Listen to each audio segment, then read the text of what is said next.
Hi guys, and welcome to another ASMR video.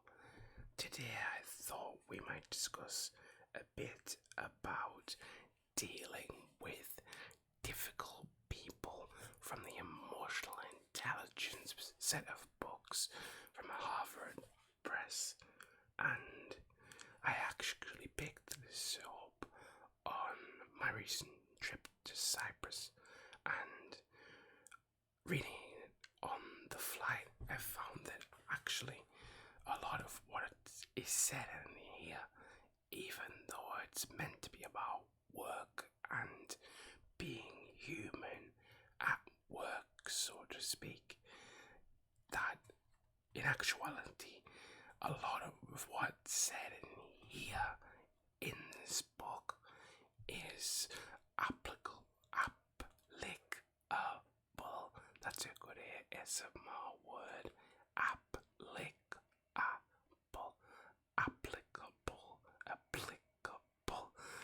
There we go. Is applicable to real life.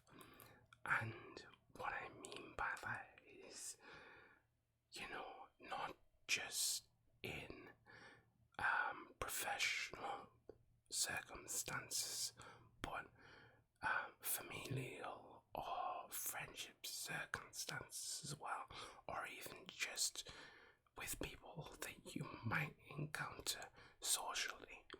So, what I think I'll do is I wanted to read an excerpt that I thought was really quite striking and kind of something I touched on in my anxiety video yesterday. And then I think we will discuss it a little bit.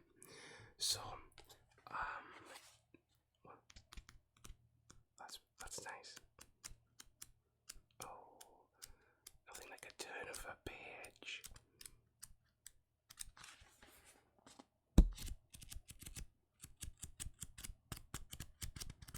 Okay, I'll stop getting distracted now. I believe it was page 68 was this was from the article.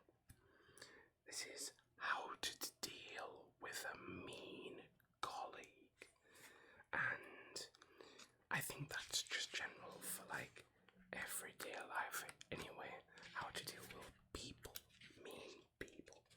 So this is like a case study, and it says call out the bad behavior. I think this is a very important lesson.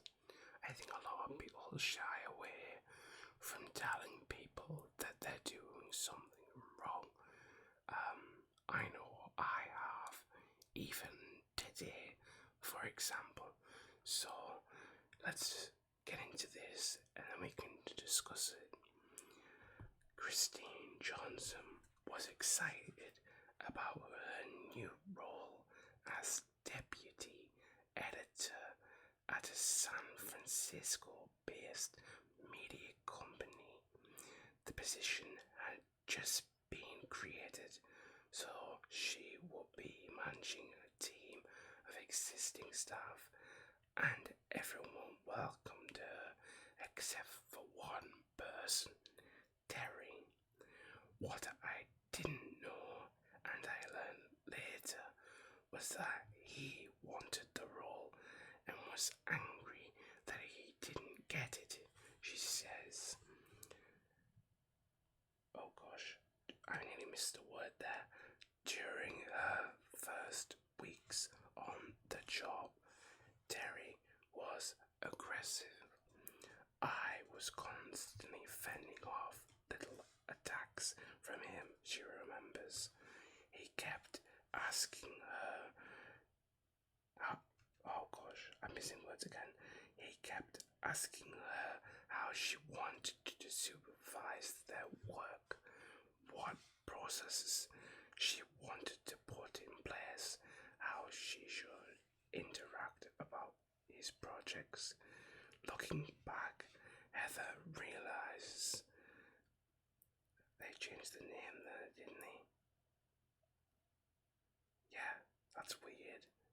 Christine at the top of the article, and now it's Heather. Oh, maybe it's someone else. I don't know. Interesting. Looking back, Heather realizes these were all questions designed to make her look unprepared and incompetent, and I was too green to say I didn't know yet. She says. Terry started sending Christine 50 emails with return receipts before 9 a.m.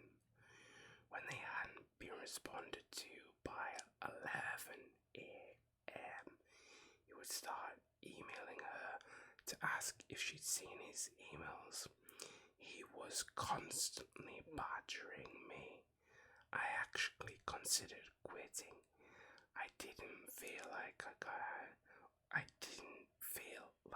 I had any allies and wasn't sure this was the job I wanted, she says. After 5 weeks of this abuse, Christine stood up to Terry in a staff meeting.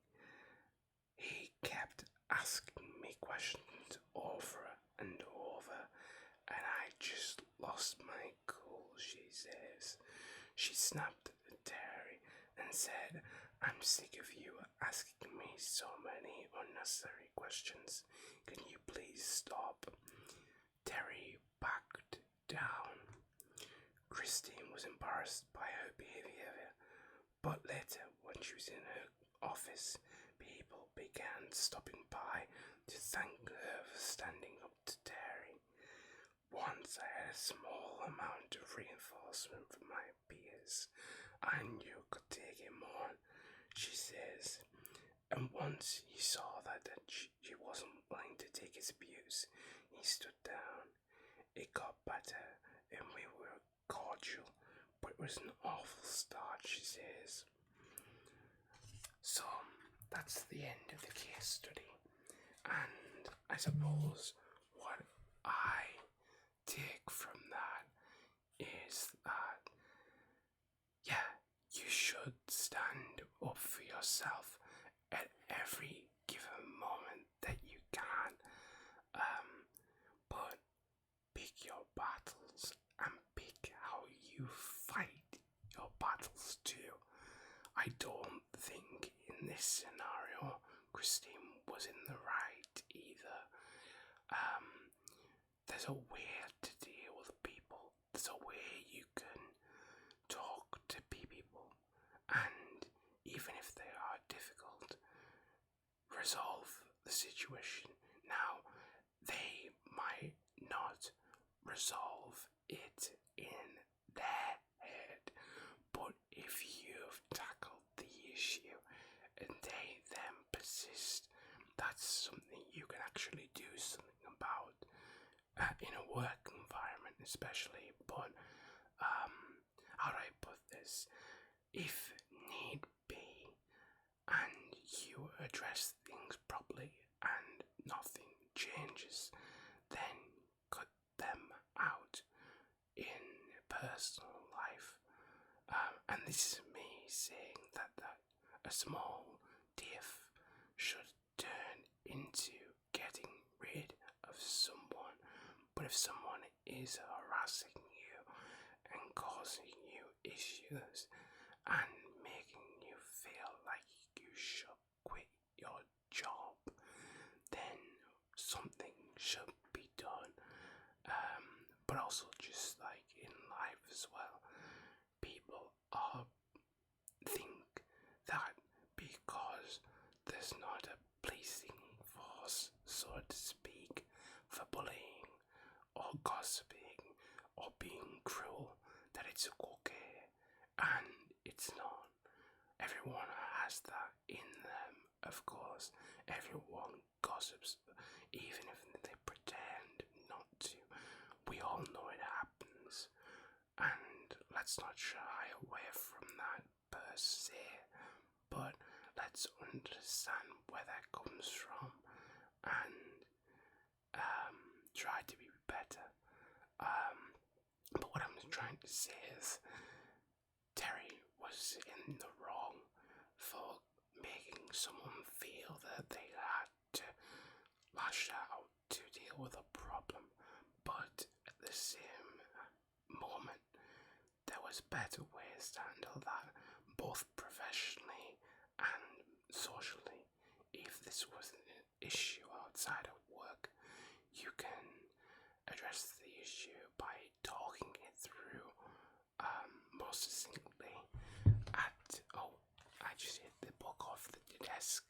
At the beginning of this book, there's a passage about hot and cold conflict. So hot is aggressive, name calling type of conflict, and the other, of course, is cold conflict, which is passive aggression, non-interaction, that sort of thing.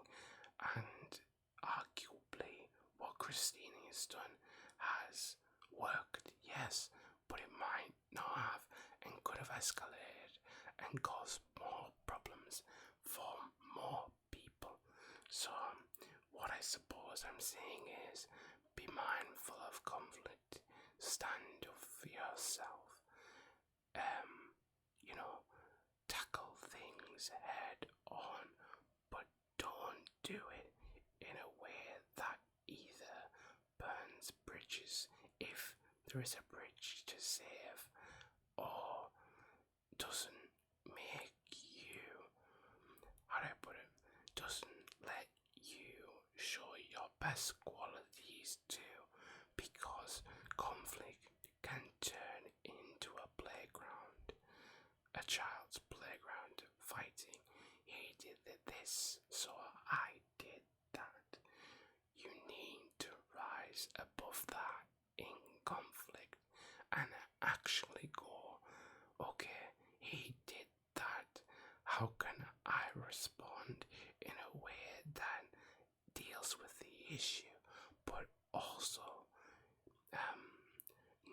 I was going to say gives me moral superiority, but that sounds a bit like harsh. But that's what I mean, I suppose. That means that I handled this correctly and appropriate reaction, essentially. But yeah, so I think we might at points come back to this book.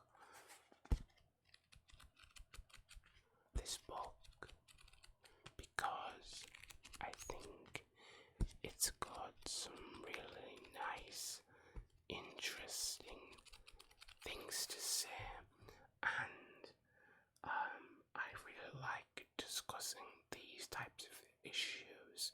So yeah, thank you guys for listening. I hope you have a great sleep, or otherwise a great time zone, and I'll see